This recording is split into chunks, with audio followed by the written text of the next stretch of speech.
తెలంగాణ రాష్ట్ర రెండవ ముఖ్యమంత్రిగా కాంగ్రెస్ పార్టీ నుంచి రేవంత్ రెడ్డి సీఎం కుర్చీ ఎక్కనున్నారు. రేవంత్ రెడ్డి సారథ్యంలో రాష్ట్రంలో ప్రభుత్వ ఏర్పాటుకు సిద్ధమైన కాంగ్రెస్ ఇప్పుడు మంత్రివర్గ విభజనపై ప్రత్యేక దృష్టి పెట్టింది. అయితే ఇందులోనే ఒక సమస్య వచ్చిపడింది. అదేంటంటే ఖమ్మం జిల్లా నుంచి ఉన్న ముగ్గురు పవర్ఫుల్ లీడర్స్ లో కేబినెట్ మంత్రి పదవి ఎవరు దక్కించుకుంటారో, ఎవరు త్యాగం చేయాల్సి వస్తుందో అనే అంశంపై అందరిలో ఆసక్తికర చర్చ మొదలైంది.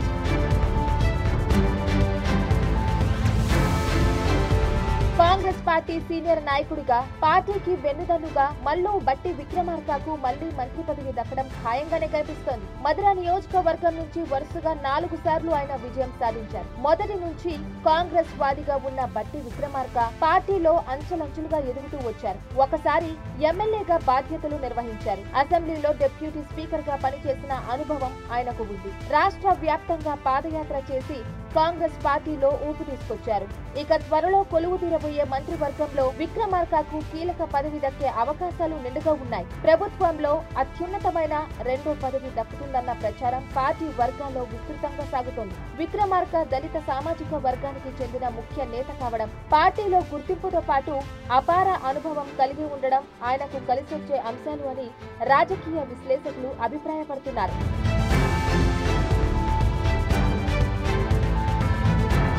ఇక భట్టి విక్రమార్క వంటి సీనియర్ లీడర్ తర్వాత ఖమ్మం జిల్లా రాజకీయాల్లో తుమ్మలకు విశిష్ట స్థానం దక్కింది. రాష్ట్రంలోని ప్రధాన పార్టీని ఒంటి చేత్తో 3 దశాబ్దాల పాటు ఆయన నడిపించారు. ఖమ్మం జిల్లా రాజకీయాల్లో తనదైన ముద్ర వేసి అభివృద్ధి మాంత్రికుడిగా తుమ్మల నాగేశ్వరరావు ఘనత దక్కించుకున్నారు.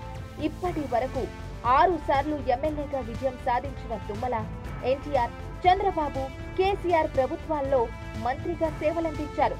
2018లో జరిగిన ముందస్తు ఎన్నికల్లో పాలేరు నియోజకవర్గం నుండి టీఆర్ఎస్ పార్టీ నుండి పోటీ చేసి ఓటమి పాలైన తుమ్మల 2023లో బీఆర్ఎస్ పార్టీకి రాజీనామా చేసి రేవంత్ రెడ్డి ఆహ్వానంతో కాంగ్రెస్ పార్టీలో చేరారు. ఇప్పుడు జరిగిన ఎన్నికల్లో పువ్వాడ అజయ్ పై పోటీ చేసి తుమ్మల గెలుపొందారు.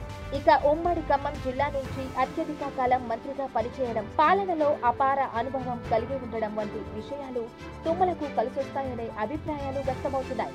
దీంతో తుమ్మలకు కూడా మంత్రివర్గంలో చోటు దక్కుతుందని జోరుగా ప్రచారం సాగుతోంది.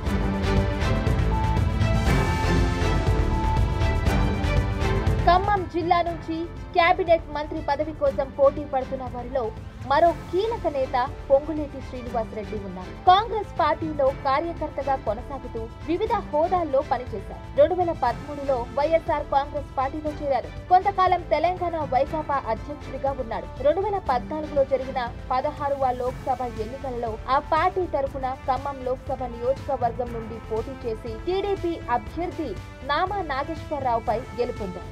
ఆ తర్వాత టీఆర్ఎస్ లో చేరారు. 2018లో తెలంగాణ అసెంబ్లీ ఎన్నికలలో, 2019, 2017వ లోక్సభ ఎన్నికలలో టీఆర్ఎస్ అభ్యర్థులకు మద్దతు ఇచ్చారు. ఖమ్మంలో జరిగిన ఆత్మీయ సమ్మేళనలో టీఆర్ఎస్ పార్టీపై వివాదాస్పద వ్యాఖ్యలు చేయడంతో పొంగులేటిని బీఆర్ఎస్ పార్టీ నుండి సస్పెండ్ చేశారు.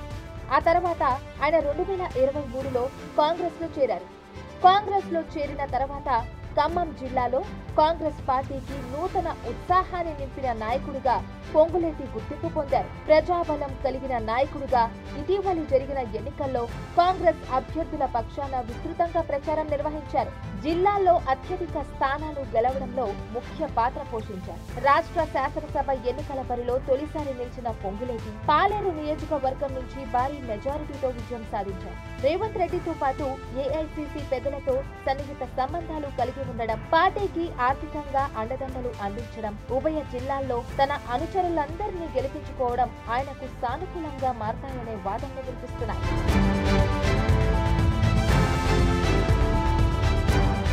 అయితే ఉమ్మడి జిల్లాకు 3 మంత్రి పదవులు దక్కుతాయా లేదా అన్నది ఇప్పుడు అందరిలో ఉత్కంఠం రేపుతుంది.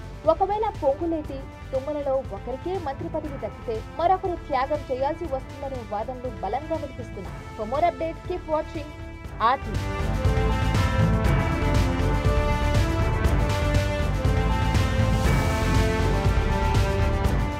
మరిన్ని వీడియోస్ కోసం ఛానల్ ని సబ్స్క్రైబ్ చేయండి. లేటెస్ట్ అప్డేట్స్ కోసం వాట్సాప్ ఛానల్ ని ఫాలో చేయండి. అండ్ లింక్ డిస్క్రిప్షన్ లో ఉంది.